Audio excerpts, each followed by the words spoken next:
Hey there, welcome to Old Man Runner. Today's video I'm going to review this, the Garmin Forerunner 955 Solar. First I'm going to go through why I bought it, then I'm going to review it, finally I'm going to see if I can recommend it.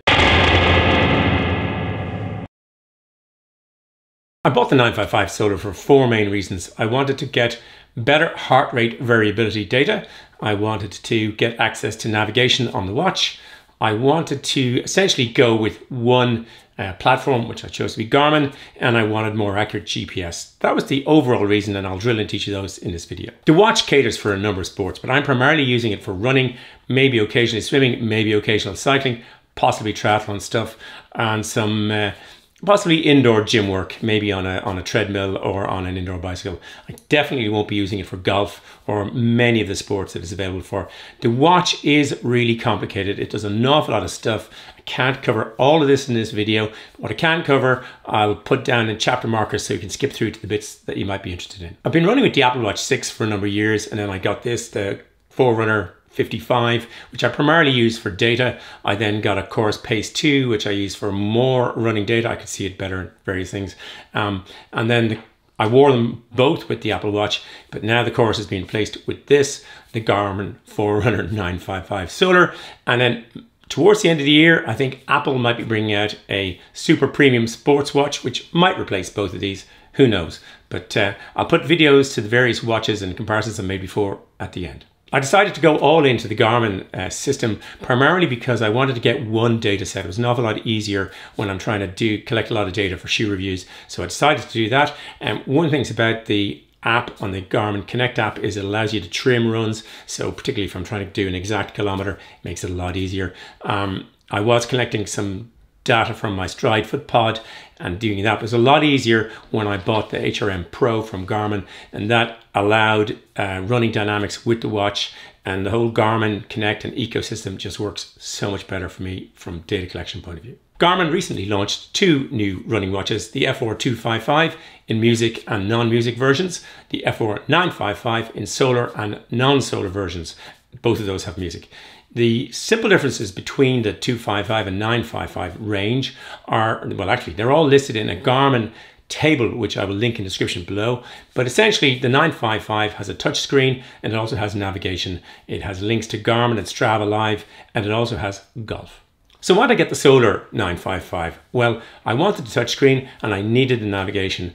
I use battery hungry kind of stuff. I put the GPS on full and the screen on full brightness. And so I thought, look, I'll go for the Solar and see what you get. I mean, it turns out not a lot, but that's why I went to essentially extend the battery life. There's so much to this watch and I can really only give a brief overview. I'm going to be making more videos about various things. I'll go through some of those in this video as to what I might be making, but if there's one you want and I can't just answer it in the description, I'll happily try and make a video, well, as long as it's about running or maybe swimming, maybe cycling, definitely not golf. The 955 comes with a lot of things that I don't use. It has music, as I said, and has 2,000 songs as against 500 on the 255. I don't listen to music when I'm running along, largely for safety reasons. And I like to concentrate on the running. As it happens, you can download Spotify, Deezer, and I think Amazon onto the Garmin, but it won't do YouTube music, which I do use, and it won't use Apple Music, but it will sync to iTunes. There's Garmin Pay on the watch. Not all banks support it. Mine certainly doesn't. Even if it did, I wouldn't use it because I'm using the Apple Watch, which has a really easy ecosystem for that, so I won't be using Garmin Pay. The watch will accept notifications. I have them all set to off. Essentially, I do all the running on the Garmin and the socializing on the Apple. So yeah, I turn the notifications off. There's a lot of stuff I use on the watch, but I didn't buy it for. There's a bright watch face, which is fantastic. Very important to me. I didn't quite realize how good it was going to be. There's a morning report, which mine set goes off at 5 o'clock in the morning, and you just you look at the watch and it'll tell you the weather, how many steps you did before, a sort of brief overview. There's a health snapshot, which I use every morning. It's a 2-minute brief update of all it basically takes all the metrics at one go. That's pretty good. And then there's lots of widgets. I'll go through some of them that I scroll through and look at on a regular basis. I mentioned there was 4 things that I really did want to watch for. One was better heart rate variability metrics. I wear the watch all the time, apart from every couple of days when I got to charge it. So I'm getting constant data out of it. I can get HRV out of the Apple Watch, but I don't wear it at night because of the battery issues. And thanks to Mark for pointing out how important HRV was, because when I got COVID, I noticed it plummeted. The value plummeted.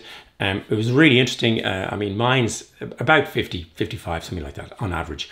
And then during COVID, it went down to 20 and below 20 for all the days that I was testing positive. I became very interested in it. And then I was looking at the Tour de France a couple of weeks ago, and Magnus Kort Nielsen, the Danish rider, put up his data on screen, and he had to withdraw because of COVID. And again, it was his heart rate variability that popped down. So there was some suggestions that actually just measuring your heart rate variability would be a really good test for COVID. But nonetheless, it's a metric I was very interested in. It's on the watch. It takes about 3 weeks for the watch to get the right HRV balance for you, because it does measure over a long period of time. But yeah, that's one of the reasons I bought the watch. I mentioned navigation. The screen is small, it's freely to use, but it does work. You can breadcrumb, you can sort of go out and then it'll tell you your way back. The real reason I bought it is that I do some running related to James Joyce, and I create running routes, and I wanted to be sure that somebody could download the route and it would work.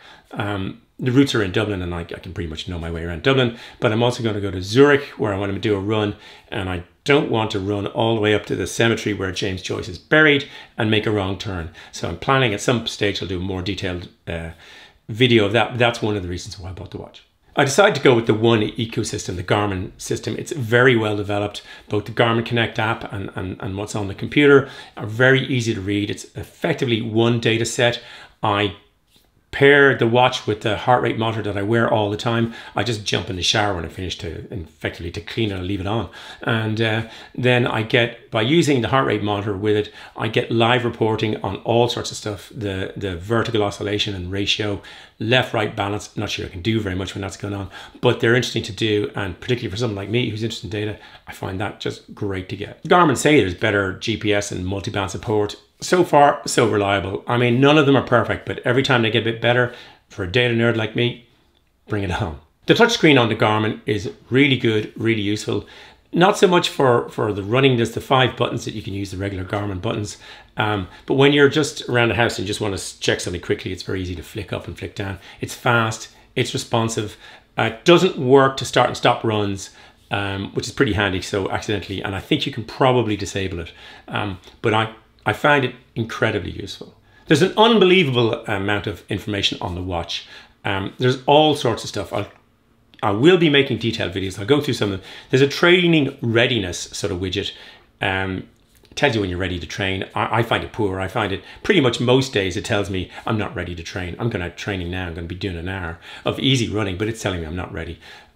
There's a race widget, which I found really good. It's great at telling me when the Berlin Marathon is on. It tells me the weather it's going to be. It also tells me how fast it thinks I'm going to go. I hope I go a bit faster than it says I'm going to go. But it is actually very useful, and it updates every day and as you get closer. So I find that really good. There are daily suggested workouts so far, because I'm just beginning the marathon training. They're very basic, and I went out the other day just to test it, and all it kept doing was telling me to slow down. I was going as slow as I could, and it just kept repeating, slow down, slow down. Anyway, there are suggested workouts. As I get further into the training, I imagine they'll get more complicated, and I'll try them a bit more. There's a Garmin Coach. I'm going to do that because they do for a 5K, which I want to get better at. But there's no marathon on the Garmin Coach, which I'm sure they're working on it, but it would be really handy. There's running power. I'm going to make a video about that because I presently use Stride, and it was also available on the Chorus, and I might compare them all. And a random one that Lyndon, thanks Lyndon for pointing it out, you can get a park run widget on the watch, which is tremendously useful. So you run the park run and you just show the watch and the little barcode to the people at the end of the park run. Really super. There's a couple of things on the watch that I tested out. The Pace Pro, it sort of works. I don't think it was great. I ran my slowest park run because I was so busy trying to figure out the Pace Pro. Effectively, it tells you how fast you're going relative to some distance you set and individual markers. You can, so I say a 5K park run, I put it in that I wanted to do it in a certain time. It then gives you an average. You can say there's a little hill. It can tell you whether you want, you can set it to whether you want to go higher, faster on the hill, or you can set for negative splits. I would have liked it to have much more variability So that, for instance, for me, the 4th kilometer is the one that I always fail at, and I would have really liked to put that in, a few other things. It's not as customizable as I'd like. And as I was running along, I spent so long looking at the Pace Pro and how it worked that I forgot to concentrate on actually running the race. There's a visual race predictor. It just tells you how fast it thinks you're going to go. Not very accurate in my experience. It changes every day. It's also on the Stride app, and I've also had it on the course Pace too. With the Garmin, it'll give me my 5K, my half marathon, my 10K, etc. Marathon tells me how fast it thinks I'm going to go. I can go faster than that because I know that the marathon pace is off what I've done in the last any marathon, and I know from last week's park run, I'm a minute faster every park run pretty much. So I don't find that very useful. It's there. There's a solar widget. It's completely useless. It'll tell you how long you're out in the sun, but you know that, like if I go out today, I'm going to be out for an hour, maybe 2 hours. It'll spike and say I was out for an hour, 2 hours. What I'd like it to do is to tell me the sunburn index and what that might mean for my skin. That would be really useful. I'm sure that's coming along. And then there's a way of setting some courses. So if you don't know an area, you go out and you tell it how far you want to go. You do that on the computer and it loads to the watch. So I tried that. I thought I'd do that. I tried that. I mean, I don't need that in Dublin, but I thought I'd give it a go to see what it'd do. And Dublin has a lovely bay. It's lovely to run along the bay. You've got the sea, there's mountains, there's hills either side. There's all sorts of stuff. There's so many beautiful things. Where did it send me? To the airport, out a nondescript road. Sorry if you live along the nondescript road, but they're on a road out to the airport, over a highway, back down. And I thought, like, I couldn't have chosen a more ugly run in Dublin than it did. And then I thought, well, what if I went to somewhere where I might find it useful, Zurich or Murfreesboro or somewhere else that I try to run. And I'm thinking, well, if that's what it does in Dublin, so not sure it's much good. There's a lot of stuff. It gives you a body battery score. Not sure of the usefulness of that. It gives a sleep score. I've said this loads of times. I prefer my own head to tell me how I slept. It gives me a different data compared to my Withings set. So, you know, I don't put much faith in the sleep score. And the pulse ox is good. One of the things about the pulse oxygen and blood oxygen is if you can track it 24/7, but it'll drain the battery. So much better I set it every morning. There's a health snapshot in it, which is really good. You sit still for 2 minutes and it'll do the health snapshot. It'll do, I think, your breathing, your stress rate, your HRV, and the pulse oxygen. There's also women's tracking on the device that obviously I don't use, but it's good to have. And there's all sorts of emergency fall stuff. I typically use that for the Apple Watch. I make so many mistakes with these. The other day I was pressing so many buttons. I think a couple of emergency contacts might have got called, but it works and it's really good to have if you want to set it up. There's nothing pretty outstanding on the design of the watch. The one thing is it doesn't have it. The Chorus has a scroll wheel, which I found easy to use. Some people don't. This has 5 buttons. Confusingly, when you look on the Garmin information stuff, which you're going to have to do to figure out how to use a watch, they don't always consistently name the buttons. Sometimes it's a back button, sometimes it's called something else or a different symbol. It'd be a lot easier if they just did button 1, 2, 3, 4, 5 or A, B, C, D or something that was just consistent. But it works, and in combination with the touch screen, it really does work. Yeah, I quite like the design of the watch. No issues there. I typically run 5 or 6 days a week. Pretty average use, I would have thought. And I have everything on the highest setting, and I need to charge about every 5 days. It takes me about an hour and a half, easy enough. Sometimes I top it up here and there. What I discovered was that the pulse oxygen meter, it does drain the battery, but even when you use it, if the battery is less than 5%, perhaps, I'm not sure exactly where this happens, but it's certainly, I noticed when it was at 5%, the pulse oxygen won't work. So it's probably better to keep the battery topped up as you go along. The watch isn't particularly heavy. Garmin say it's 52 grams. I weighed it at 53 or 1.85 ounces. The Chorus Pace 2 and the Forerunner 55 are lighter at 37 grams or 1.3 ounces.